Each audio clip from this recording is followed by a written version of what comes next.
ministère de la guérison, chapitre 2, les jours de ministère, 12e partie. Si les scènes subséquentes de la vie de ce petit groupe pouvaient être révélées, nous verrions les mères rappelant à l'esprit de leurs enfants la scène de ce jour, leur répétant les paroles affectueuses du Sauveur. Nous verrions aussi combien de fois au cours des années, le souvenir de ces paroles aida les enfants à rester dans le chemin marqué pour les racheter du Seigneur. Le Christ est aujourd'hui encore le même Sauveur, rempli de compassion, qui marchait autrefois parmi les hommes.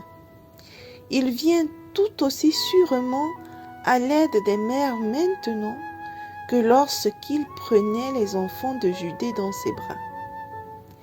Les enfants de nos foyers ont été rachetés par son sang, aussi bien que ceux d'antan. Jésus connaît le fardeau de chaque cœur maternel. Celui dont la mère lutta contre les privations et la pauvreté sympathise avec chaque mère dans ses travaux. Il fit un long voyage pour soulager le cœur anxieux d'une femme cananéenne. Il agira de même pour les mères aujourd'hui. Celui qui rendit à la veuve de Naïn son fils unique et qui, dans son agonie sur la croix, se souvint de sa propre mère, est touché aujourd'hui par les soucis d'une maman. Il la consolera et l'aidera dans toutes ses peines et chacun de ses besoins. Que les mères présentent leurs soucis à Jésus. Elles trouveront la grâce suffisante pour les aider à prendre soin de leurs enfants. Les portes sont ouvertes pour toute mère désireuse de déposer ses fardeaux aux pieds du Sauveur.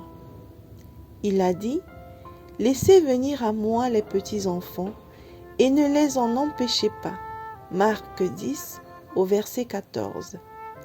Et il invite encore les mères à lui présenter leurs petits pour qu'ils les bénissent.